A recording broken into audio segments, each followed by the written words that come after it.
And it's time now for our morning mix, where we have some fun with the big stories everyone is buzzing about this week, starting with women rule. Huge election night Tuesday for female candidates. They won all the big races. Also, men behaving badly. Joran and quarterback Ben Roethlisberger back in the news. Real questions there about how law enforcement handled that behavior, too. Here to talk about it all, Tina Brown, editor-in-chief of the Daily Beast, and author, journalist, and judge, Catherine Crier. Welcome to both of you. And let's begin with election night.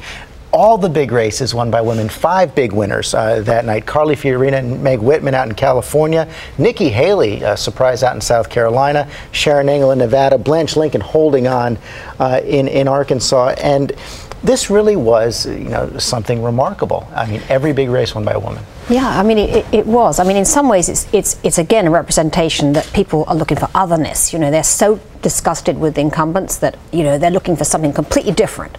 And as it happens, of course, women are usually seen as, an alternative because many more men are in there.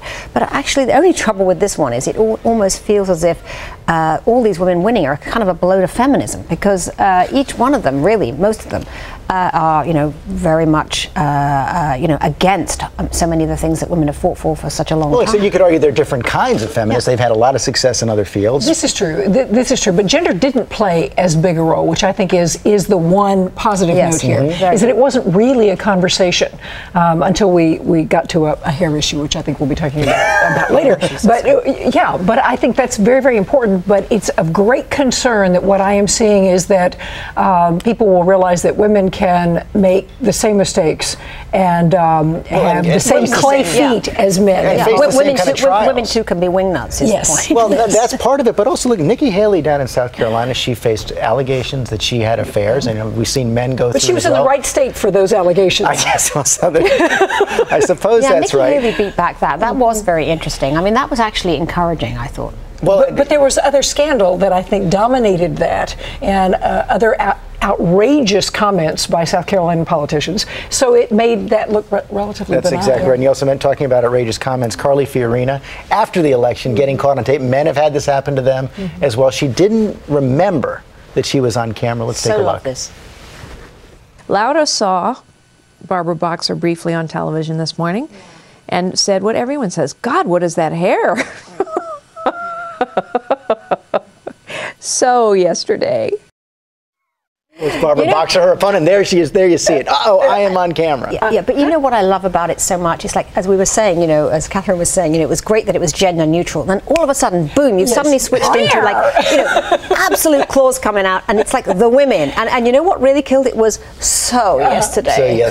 Because it wasn't just women, it was rich women. That's right. That's the point. That's right. And I think it's quite interesting with the whole CEO movement out there in California, because here we are with all the Wall Street consternation, and yet they're touting their credentials as major CEOs. Meg Whitman, governor, head of eBay. Carly Fiorina ran Hewlett-Packard. Yeah, and here with BP, with Wall Street, is that what the American voter wants, is a CEO running? And that's what we're going to find out in November. Let's turn to this Joran case. And Catherine, you are a former judge. A lot of questions now about whether the FBI let him get away. They had him on tape in Aruba taking money. We heard Bo Deal earlier saying he was also making admissions on this tape. Yeah.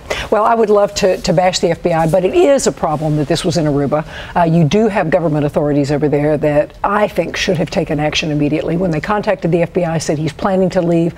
Why didn't they stop him? They've got amazing latitude under that 180-day rule where they can hold him. I haven't seen the details, so I don't know what the FBI was still looking for under the extortion and mail fraud. It sounds to me like they had the elements of an indictment. They could have been able to arrest him, but I don't know what else they were looking for. But the Aruban government, why they would have let him leave the country, though. It sounds like an extraordinary Clouseau piece of police work.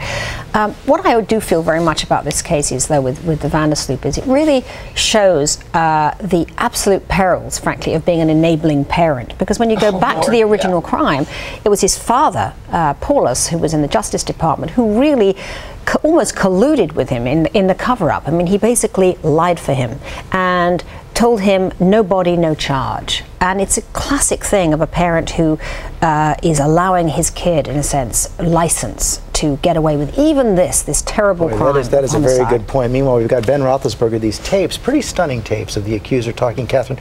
But I got to say, Surely he did something horribly wrong. No charges were brought. Is it right to release the tapes when no charges are brought?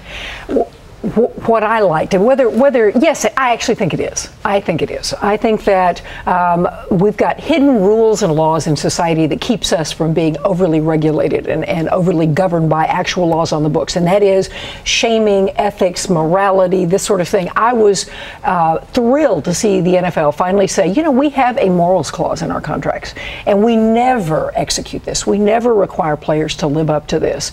And the fact that they would finally do this, that Rooney would come out and say, you know what, bad behavior can keep you off the playing field. And this isn't a question of getting in your union rep or going to court and proving a charge, but actually bad behavior that they know occurred can finally pull him off the field. It was sort of somewhat heartening, but because we are actually now in a society where basically anything goes. You know, you get a slap on the wrist, you go on Oprah, you get absolved, you're back. I mean, I think this is sort of accelerating. But it's not going to be easy for him to come back. I think that's right. Before we go, got to show this video. Yes. Tom Cruise and J-Lo at the MTV Movie Awards. He's reprising that role from Tropic Thunder where he plays Les Grossman, the movie producer. And look at those moves from Tom Cruise and J-Lo. It turns out there's a little bit of method to this madness, Tina. Now we learn that there's going to be a movie based on the Les Grossman character. This is a preview.